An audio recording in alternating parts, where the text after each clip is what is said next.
In this world of technology, things are ever changing, rearranging. You need someone to help you out. I know someone who can. Come and take a journey with me as we go through the land of technology. You'll never be alone. You'll be with Paul Amadeus Lane in the tech zone. Welcome back. Our third and final segment of the show. I'm Paul Amadeus Lane. Remember, you can connect with me, paulamadeuslane.com. This is ABC News Radio Keymet. Shout out to our audience out there on live stream, YouTube, iHeartRadio, iTunes, Stitcher, Spreaker, TuneIn, the whole shebang. Thank you so much for tuning into the show and also supporting us. Last week in the gaming world, there were some huge stories that came out.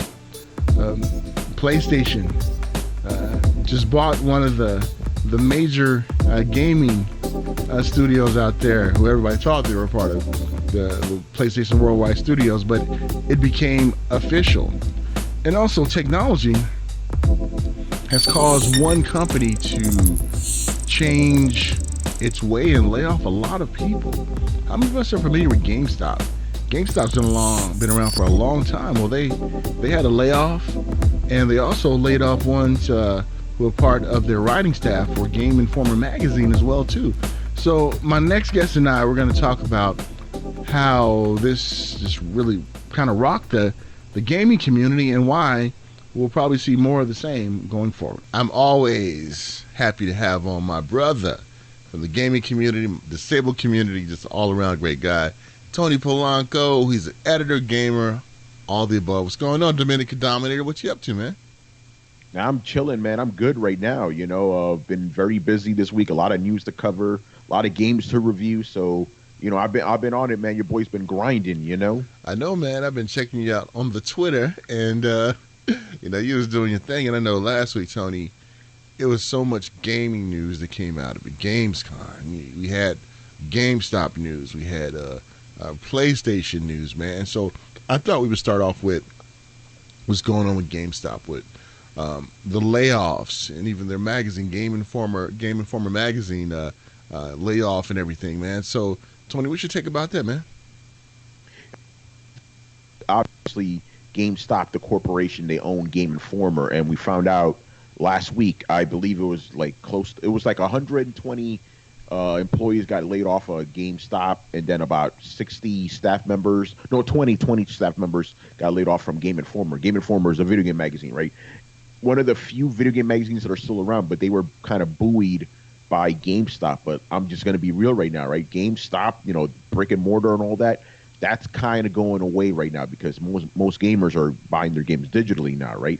And then, you know, GameStop themselves have had these kind of anti-consumer practices that, you know, you guys have probably, you know, discussed before. And these things are just kind of leading down this path where it's not sustainable. I'm going to make a prediction right now. I don't think GameStop is going to exist in about 5 years. You know, again, digital's just taking over, right? But that obviously affects, you know, Game Informer, the magazine. But here's the thing, and I'm saying this as a games journalist myself, right? I'm not trying to be too, you know, negative, but I'm just being real right now. Games journalism is not what it used to be. We are kind of becoming obsolete, right? Like regular people, they look to influencers now. The guys on Twitch and YouTube and all that, right? They'd rather get their information off of them. And it kind of makes sense, right? Like, even though you see me right here, I'm visible, right? For the most part, most journalists, even if you read my stuff too, right? What do you see from me, right? You see a byline, right? People don't care about that anymore. They don't care about going to a website, reading a byline by some nameless, you know, or faceless person. They want to go on Twitch. They want that personality that's in your face that you could actually see them and they'll interact with them and all that, you know? So like brick and mortar game stores and then traditional video game outlets, you know, journalist outlets are kind of just going down because of all these new things that are popping up. So none of this surprised me. It's very sad that's happening, right? Like, it's crazy because I've been in this game since like 2012, and the world has just shifted so much in so, you know, short a time. It's less than 10 years, but that's just the way it is with, you know, rapidly evolving technology and all that, you know. But and you're going to keep seeing stories like this. You're going to keep seeing it, you know. And I don't really see a solution for it other than, you know, you got to evolve. It's crazy, and not to, you know, go on a big rant. I remember, okay, Ever since I've started doing this professionally, because even though I've been like writing about games since like 2012, I've been doing it professionally since the end of 2015, right? And I always get asked, Tony, how do I get into games journalism, industry, right? I used to tell them do what I did, right? I started a blog where I wrote about games. I learned how to write. Then I joined a independent website, which I'm actually wearing their shirt right here. They got me into E3 and all that. Is how I met Paul and all that. And then because of that, I got into professional writing, right? So I would tell people to follow that route years ago. You know what I would tell them now? Hey, how do I get into game journalism? I would tell them, get on Twitch and pray to God you get lucky. Because that's it. If you try to start a website nowadays, that ain't working anymore, man. And if I'm being really real with myself, this is the answer I want to give, but I won't because I don't want to sound like a D word, right? How do I get into game journalism? Don't. It's brutal out there, man. Mm-hmm. Well, you know what, Tony? You bring up a very good point, and here's kind of like the interesting, aspect of this whole thing with companies going to influencers now and instead of journalists is there's some influencers out there that are really on the grind, that are really give you some really good information. But then there's the other segment of some influencers out there that are not good people. These are the ones that you hear stories about doing some egregious things, and then these companies go into spin mode, PR mode, trying to break these relationships with these folks. So I think they are chasing the carrot, just this trend. And so, like you talked about, that means like game journalists out there have to reinvent themselves. And that's why I like what you have done with your podcast, with the Throwdown, and technology has made it so that you can get your other hustle on in this aspect with still having the credibility of being that gaming journalist. Because I'll tell you something, still to get into some of these industry expos and conventions, you still got to have that credibility and that byline. Because some folks who just on Twitch and do these things, they don't have the freedom that we have. I'll tell you a quick story. I know at E3, this one company that I have a relationship with, they started to shift their focus to like bringing on influencers and everything with their product. But their influencers could not bring in cameras or anything to E3 because they are not journalists. They don't have that credibility. So you're starting to see this kind of like tug of war with things. Like these companies want to have these influencers, but these influencers cannot go in like you and I can, Tony, and set up these interviews with ones in the industry and all these other good things. So I think there's going to be a balance there when it comes to this, because I think some guys on Twitch, on YouTube, they're getting a grind on. I respect the hustle, but some of them, man, they just ain't good people. Yeah, I mean, I'm not going to really speak of that because you could say that about journalists too. Let's just be real, absolutely. But the thing about journalists, though, Tony, is at least there is some kind of vetting process. Before you and I, were able to work at an outlet, we had to go background check. They did a lot of things to make sure that we were credible. Sometimes things slip through the cracks, but they don't even vet some of these cats, man. They're just like, oh, they have this many views and all this, so that means they have a great following. So that's what I mean as far as that. But you're right. So some people in our industry, man, they ain't good people either. Yeah, I mean, going back to the whole thing with influencers, you're right about that. Because, like, for example, this is going to sound like a generalization, but I'm just going to say it, right? It is, okay, let's say we mess up as journalists, right? If we mess up, we are being hit, we are held accountable to it, right? There's a responsibility in our hands, right? Like, for example, if we do a review of a game and let's just say something happened underneath the table, right? Somebody got paid off or something, right? If that is discovered, we lose all credibility. We're done, right? Mm-hmm. That happens with influencer. What do people say? They're an influencer. What do you expect? You know what I'm saying? Like, basically the same level of responsibility that we have is not thrust on them, right? So you do need to be careful, because I noticed that, again, not trying to generalize, but I'm just saying it, like, it is easier for you. Let's just say you're a kid, 19 years old, 20 years old, right? You get on Twitch and all of a sudden you blow up. The companies are just throwing stuff at you, right? And you might be more inclined to be like, all right, yo, you know what? This game may not be all that, but they're giving me free stuff, so I'm just going to praise it up. You know what I'm saying? We do that, we're going to be in trouble. If they do it, it's expected, which is kind of weird. It shows you the discrepancy of like level expectations between us and them. So you're right about that. Like it's funny because, like, for example, you and I combined don't have anywhere near the following of Ninja, right? But we get into places just because of the credibility that we have built up over the years, right? But you're right. Some of these cats, they could blow up in one day. They start getting into all these places, and then the next day it could be gone. Yeah. So yeah. But I think you're right about what you said. Like we're still kind of evolving because you're right. Like I've noticed more influencers at more events that I go to, but at the same time, it's still, you're right about that. There's no real vetting process, and I don't really know how you could invent a vetting process for these people, but I'm pretty sure they're gonna have to come up with something. You know what I'm saying? Especially if this is where the industry's going.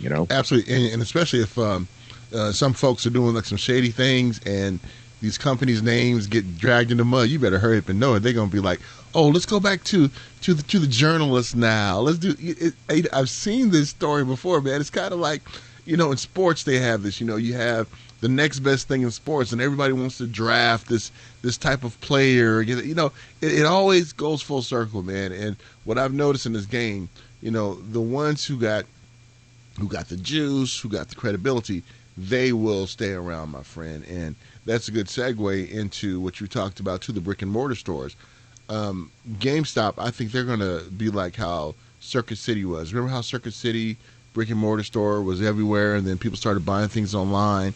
And I wonder what GameStop is going to do to remain relevant. Especially like in rural America, I think they're going to be relevant because the internet speeds are so low, people can't download their games and things like that. So, I think in some segments of the United States, I think they're going to be okay.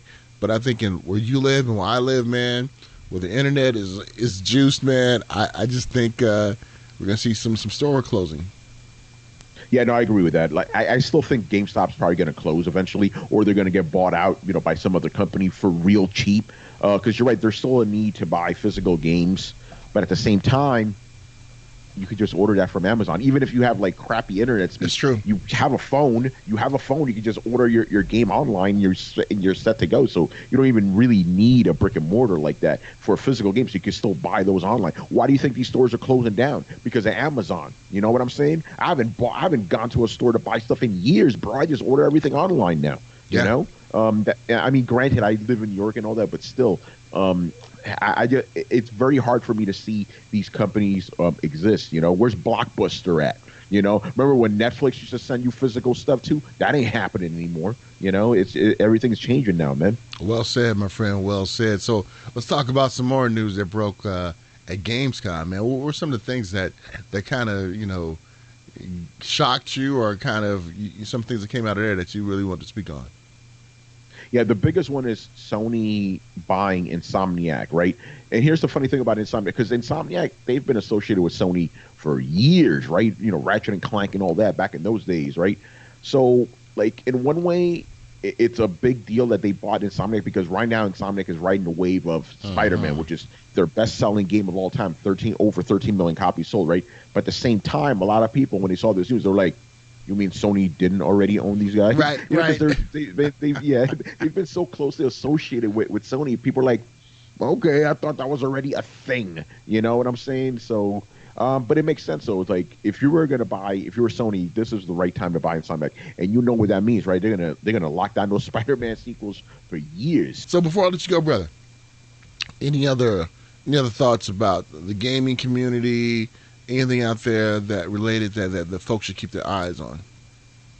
Yeah, I mean, right now we're kind of getting into the busier season of gaming. Like, we got a bunch of games coming out, even though it's still August. Like, games are coming out. Like, I did a review for Control from Remedy, which is a really solid game. Go check out my review over at geek.com. And, we're going to have Death Stranding. We're going to have the new Star Wars game coming out.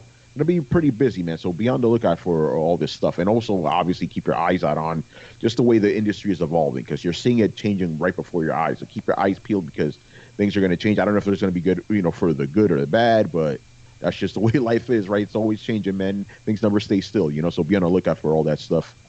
I totally agree, my friend. And before I let you go, I was at D23 this past weekend, and a lot of buzz was about Rey and will she be a Sith? What's your take on it?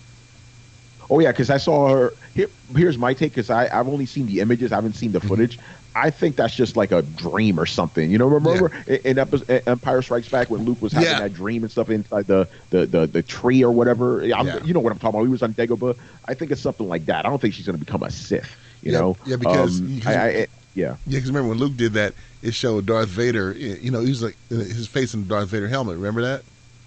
Yeah, exactly. So I think that's that whole thing with her with the double lightsaber, double red lightsaber. I think that's all a dream, you know, like showing her fear of what she may become, you know. Should be interesting, man. I'm glad the movie's back in J.J. Abrams' hands. I did, you know, I'm sorry, I didn't like The Last Jedi. I thought that movie was terrible. Tony Polanco, the Dominican Dominator from the NYC. Always great to talk to you, man. Do you have a Bon Jovi lyric to leave me to say goodbye with me with? So, you know, you and I both love Bon Jovi. So, which Bon Jovi lyric can you leave me with today? Oh man, you called me off guard, man. I wasn't even prepared for that, man. Just one step, man. We'll make it. Oh yeah. We'll make it. I swear, right? Well, make it. I swear. That's it, man. We're living on a prayer. Oh man, always great to talk with you and share some Bon Jovi reference, man. All right, man. Peace out. A huge shout out to my man Tony Polanco, the Dominican Dominator. Thank you so much for joining me, my friend, and giving me your insight. Well, the show is up right now. We're gonna make like a tree and get out of here, in the words of Biff Tannen from Back to the Future. And please reach out to me, Paul, AmadeusLane.com. Please like, share, comment on the show. No matter how you're watching it or listening to it or streaming it, we appreciate all your support. Until next time, take care, folks. In this world of technology, things are ever changing, rearranging. You need someone to help you out. I know someone who can. Come and take a journey with me as we go through the land of technology. You'll never be alone. You'll be with Paul, Amadeus Lane in the tech zone.